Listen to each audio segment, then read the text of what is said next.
Howdy, hi. It is Dear Job Sports NBA picks and predictions for Thursday, November 20th, 2025. We're looking at the best bets of the day. Let's get into the video. All right, got to recap what I think is the worst betting night of the year. If we're combining college basketball and NBA, I got absolutely housed. I mean, you know what's bad? When my only double winner of the day was Pacers on the money line and the over. I mean, bad things are taking place if that is one of your only winners. I go 3-7, bringing our yearly record to 141 and 123.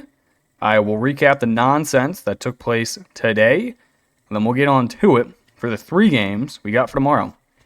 Game 1, I took the Pacers, minus 102 on the money line. I took the over, 236.5. Both came through. Pacers win 127 to 118. Benedict Mathurin drove for 24, 12, and 2.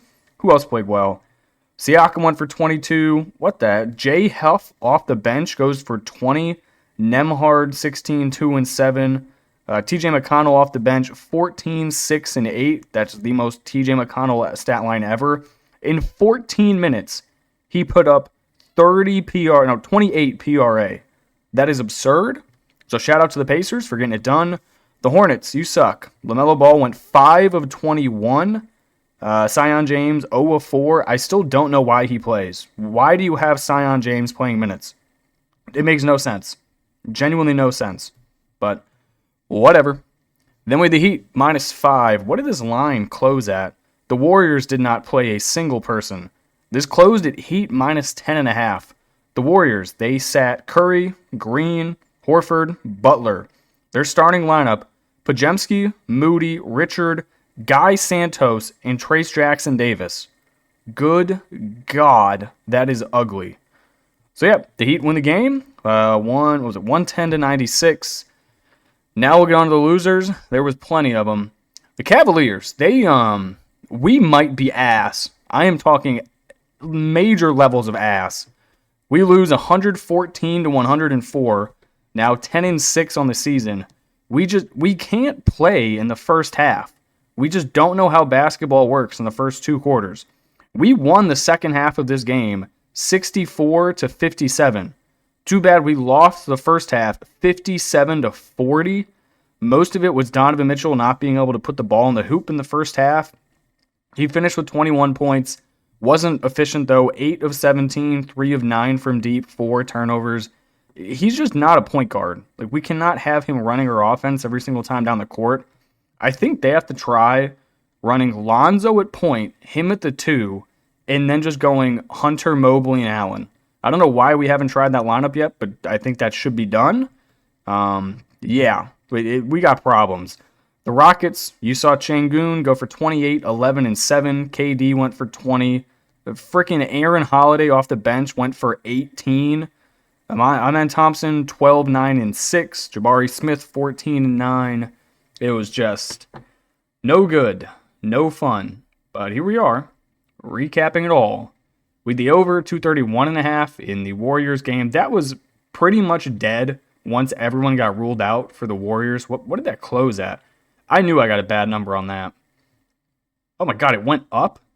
All right, it closed at 234.5. Why would the number go up without Curry and Butler? That doesn't make much sense to me, but okay, whatever. Then we had the Nuggets, minus 13.5. They were winning this game pretty comfortably until they lost the fourth quarter by 7.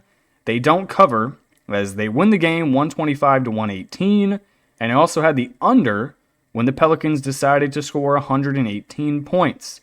Shout out to Derek Queen, though. He went 30 points, 9 rebounds, 4 assists.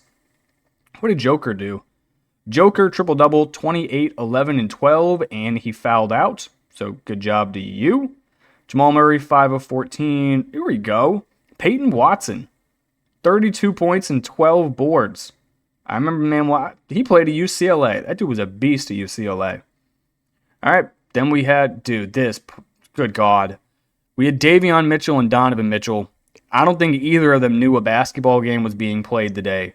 Davion Mitchell scored the first 5 points in the Heat game. He finishes the game with 5 points.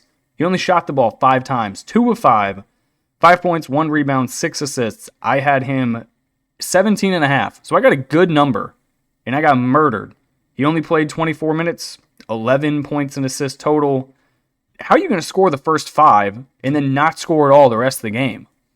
And then we already talked about Donovan Mitchell. This dude, they can't have him running point. Like, it's just not working at all. Put in Lonzo. Hell, put in Tyrese Proctor. I don't care who you put in. Quit running Donovan Mitchell at point. He can't shoot. He's doing too much. Get this man some help. All right, that's the recap on how I go 3-7. Hopefully tomorrow I don't donate my money to MGM. All right, game 1, Clippers on the road at the Magic.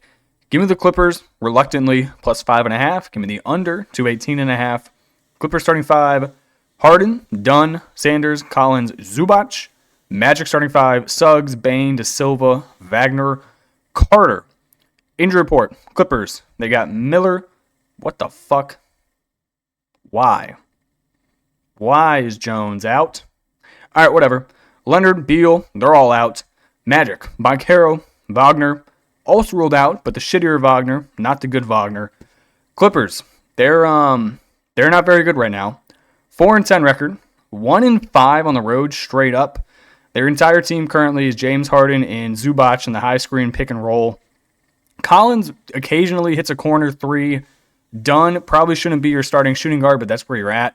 Sanders, forgot this dude was even in the league, but here we are. They have had 2 full days of rest, the 18th and the 19th. They got completely off, so it should be a good rest spot here. Maybe they can get up and beat the Magic. The Magic, I have not been able to accurately predict a Magic game for, I think, the entire year. So whatever I have betting the Magic, I suggest doing the opposite. You would think this team would be worse without Paolo Banchero, but it appears, though, they're actually better. They play just a tad bit quicker. They're not really as bruiser bully ball down low. De Silva, I actually really like. Played his college ball at Colorado, I think. Mid-size, small forward, can shoot the ball from deep. He's good. But I'll take the Clippers. I'm not laying 5.5 with the Magic with no Banchero. No thank you. All right, next game. This is probably the most disgusting line of the day. It's the Hawks at the Spurs. It is injury central. Give me the Spurs, minus 110. Give me the over, 230.5. Hawks starting 5, Alexander Walker, Daniels, Krishke, Johnson, and Okongwu. Spurs starting 5, Fox, Vassell, Champagnie, Barnes, and Cornette. Injury report, the Hawks, you got Foley and Dante, Young, out. You have Dante, Tingus Pingus, questionable. The Spurs, they have McLaughlin, Castle, Harper, Wemby, all out. Nobody questionable. They're just fully out. The Hawks, I think they won, 5 games in a row without Trae Young actually playing. They finally took a loss. It was back at home to the Pistons by 8. This is a weird travel spot. You send them, the NBA sends them on a 4-game West Coast road trip. You then send them back home for 1, or maybe was it 2? Either way, now you're going to send them back out west to make them go to San Antonio. What are you doing? They're doing this team dirty. They do lack depth at the center position. Tingus Pingus being questionable. It's pretty important. It would be more important if Wemby was actually playing. But Cornette, he's a pretty good backup. I like him. I like Barnes, power forward spot. Had a really good game to the end of their game last one. So I trust him here. Spurs, they've won their 2 games without Wemby.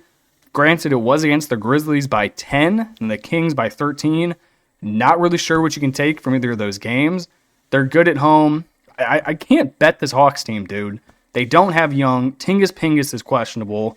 They're not deep at the center spot. Like, I'm not laying it with the Hawks. Give me the Spurs. Pick them at home. Give me the over. All right, final game. More injuries. Today is just all injuries. It's kind of messed up.